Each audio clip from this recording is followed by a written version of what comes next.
ప్రభావతి శృతి వాళ్ళ రూమ్లోనికి వెళ్తుంది. శృతి అంటది, హాయ్ ఆంటీ, మీరేటి ఇలా వచ్చారు? నేను ఎందుకు వచ్చానో తర్వాత చెప్తాను గానీ నువ్వేంటి వాడి చేత కాల్ పట్టించుకుంటున్నావు? అదా, స్టూడియోలో రోజంతా నిలబడి ఉన్నాను కదా ఆంటీ, కాల్ అంతా చాలా నొప్పులుగా ఉన్నాయి, అందుకే రవికి కాల్ పట్టమని చెప్పాను. ప్రభావతి అంటది, కాల్ నొప్పులు పుడితే వాడి చేత పట్టించుకుంటావా? ఇలాంటి పనులు నువ్వే చేసుకోవాలి కదమ్మా, వాడికి చెప్పడం ఏంటి? శృతి అంటది, ఆయన భర్తతో పని చేయించుకుంటే సంతోషమే వేరే ఆంటీ. ప్రభావతి అంటది, ఒరే ఏంట్రా ఇది రవి, పోనీలే అమ్మా పాపం, ఇప్పటికే చాలా అలసిపోయింది శృతి అని చెప్తాడు రవి. ప్రభావతి అంటది, భర్తకి భార్య గౌరవం ఇవ్వడం మన సంప్రదాయం అమ్మా. ఆంటీ మీకు చెప్పినా అర్థం కదా ఆంటీ, ఇందండి ఆంటీ ఇది తీసుకోనని చెప్పి ప్రభావతి చేతిలో నెయిల్ పాలిష్ బాటిల్ పెడుతుంది శృతి. శృతి అంటది, ఇది మీరు అంకుల్ చేతికిచ్చి నెయిల్ పాలిష్ పెట్టమని చెప్పండి ఆంటీ, అప్పుడు మీకే అర్థమవుతుంది అని చెప్పగానే ప్రభావతి రూమ్ నుండి బయటకు వచ్చేస్తుంది. ఇవన్నీ బాలు వింటాడు. ప్రభావతి కోపంతో సత్యం దగ్గరికి, ఇంట్లో ఏం జరుగుతుందో నాకు అర్థం కావట్లేదండి, ఇంటికొచ్చిన కోడళ్ళు కోడల్లా ఉన్నారా? ఏదో మహారాణిలా ఉన్నారు. సత్యం అంటారు, మీనాని ఏదో ఒకటి అనకపోతే నువ్వు ఉండలేవా? ప్రభావతి అంటది, మీనాని కాదండి, ఆ రవి భార్య శృతి చేసేది అసలు నచ్చట్లేదండి. సత్యం అంటారు, తను నీ ముద్దుల కోడలు కదా, ఇప్పుడు ఏం చేసింది తను? ప్రభావతి అంటది, తను మన రవితో నానా చాకర్లు చేయిస్తుందండి, భర్త అన్న గౌరవం కూడా లేదు. సత్యం అంటారు, భర్తని గౌరవించడం గురించి నువ్వు మాట్లాడుతున్నావా? ప్రభావతి అంటది, ఎప్పుడైనా నేను మీకు మర్యాద ఇవ్వకుంటున్నానా? ఇచ్చావనుకుంటున్నానులే అంటారు సత్యం. అసలు ఏమైంది ప్రభావతి? ప్రభావతి అంటది, తను కాలు తీసుకుని వచ్చి మూతి దగ్గర పెడితే వాడు సిగ్గు లేకుండా కాలుకి నెయిల్ పాలిష్ పెడుతున్నాడండి. సత్యం అంటారు, వాళ్ళు మొగుడు పిల్లలు సరదాగా ఉంటారు, మధ్యలో నీకెందుకు? వాడిని పనోడు చేసి పనులు చేయించుకుంటుంది, నన్ను చూస్తూ ఊరుకోమంటారా? తను మామూలుగానే వాడిని రారా పోరా అంటుంది, అదే నాకు నచ్చదు, మళ్ళీ ఇప్పుడు ఇది కొత్తగా మొదలుపెట్టింది. సత్యం అంటారు, సరే రవి ఇష్టంగానే చేస్తున్నాడేమో, నీకేం కష్టం? వాడు నా కొడుకు అండి, ఇన్నేళ్ళుగా ఒక్క పని కూడా నేను చెప్పలేదు వాడికి, ఇప్పుడు తను అన్ని పనులు చెప్తుంది వాడికి, అది చూడలేక అడగడానికి వెళ్ళాను. ఈ నెయిల్ పాలిష్ నా చేతిలో పెట్టి వెళ్ళి అంకుల్తో వేయించుకోండి అని చెప్పింది. అదంతా కాదండి, ఆ పిల్ల నేను చెప్తే వినట్లేదు, మీరు వచ్చి చెప్పండి వింటాది.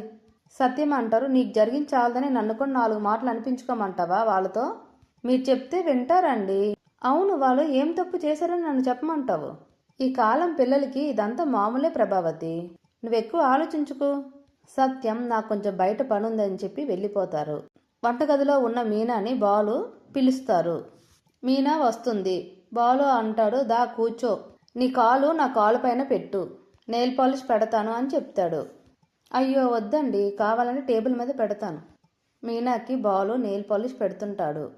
బాలు అంటాడు, నీ కాలుకి పెయింట్ రాసి నీ కాలు అందం 10 ఎత్తులు అవుతుంది, ఈ అద్దం లాంటి పాదాలు వినడమే కానీ మొదటిసారి చూస్తున్నాను. ప్రభావతి ఇవన్నీ చూసి ఈ మాటలన్నీ విని చాలా కుళ్ళుకుంటుంది. అక్కడ షాప్లో మనోజ్ చాలా హ్యాపీగా ఉంటాడు. రోహిణికి ఫోన్ చేస్తాడు, మనకి చాలా పెద్ద ఆర్డర్ వచ్చింది, కస్టమర్ వచ్చి ఫర్నిచర్ని తీసుకొని వెళ్ళారు, 4 లక్షలు క్యాష్ ఇచ్చారు అని జరిగినవన్నీ చెప్తారు మనోజ్. రోహిణి ముంబైలో ఉంటుంది. అంతలో షాప్కి 2 వస్తారు. మేము విజిలెన్స్ డిపార్ట్మెంట్ నుంచి వస్తున్నాం, వాళ్ళు ఐడి కార్డ్ చూపిస్తారు మనోజ్కి. మనోజ్ భయపడుతూ, కూర్చోండి సార్ కూర్చోండి అని చెప్తాడు. మీకు ఆర్డర్ వచ్చింది కదా, వాళ్ళు ఏమేం ప్రోడక్ట్స్ తీసుకున్నారు, మీకు ఎంత మనీ ఇచ్చారు అన్నీ అడుగుతారు, మనీ చూపించండి అని చెప్తారు. మనోజ్ మనీని వాళ్ళకి చూపిస్తాడు. వాళ్ళు ఆ మనీని చెక్ చేస్తారు. ఈ నోట్స్ అన్ని ఫేక్ నోట్స్ అని చెప్తారు వాళ్ళు. నువ్వు సేల్ చేసిన ప్రోడక్ట్స్కి బిల్లు ఉందని అడుగుతారు. మనోజ్ అంటాడు, వాళ్ళు బిల్లు వద్దన్నారు సార్. బిల్లు లేకుండా బ్లాక్ మనీ తీసుకున్నారా మీరు? వాళ్ళు అంటారు, మేము వాళ్ళని దారిలో పట్టుకున్నాం, పోలీస్ స్టేషన్లో మీ ఫర్నిచర్ అంతా ఉంది, వెళ్ళి తీసుకోండి అని చెప్పి ఆ 4 లక్షల డబ్బులు పట్టుకుపోతారు.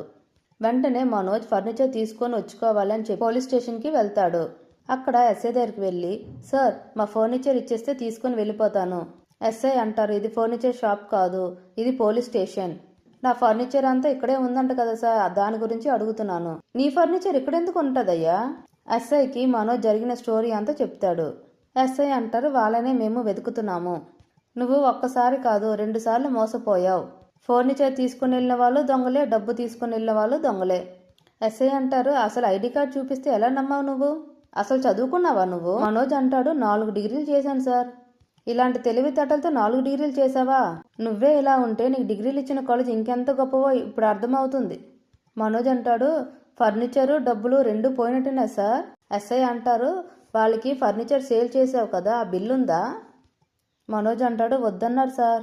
బ్లాక్ మనీ తీసుకొని గవర్నమెంట్కి ట్యాక్స్ ఎగ్గొడదాం అనుకున్నావా? దేశాన్ని మోసం చేద్దాం అనుకున్నావా? మనోజ్ అంటాడు, అయ్యయ్యో నాకు అన్ని తెలివితేటలు లేవు సార్. ఎస్ఐ అంటారు, నిన్ను అరెస్ట్ చేసి ముందు లోపలేస్తే అప్పుడు బుద్ధి వస్తుంది నీకు. మనోజ్ అంటాడు, సార్ సార్ ప్లీజ్ సార్ నన్ను అరెస్ట్ చేయకండి సార్, నాకేం తెలియదు సార్, ప్లీజ్ సార్ అని చెప్తాడు మనోజ్.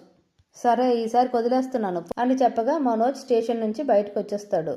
ఇంటి దగ్గర బాలు మీనాని రూమ్కి తీసుకొని వస్తాడు. 500 నోట్లు ఇస్తాడు. మనము రూమ్ కట్టడం గురించి ఈ డబ్బుల్ని సేవ్ చేద్దాం అంటాడు బాలు. మీనా అంటది, అయితే నేనింకా 2 ఇస్తాను. 2 500 నోట్లు మీనా ఇస్తాది. ఈరోజు ఈ 1000 రూపాయలు పువ్వుల మీద వచ్చిన లాభం.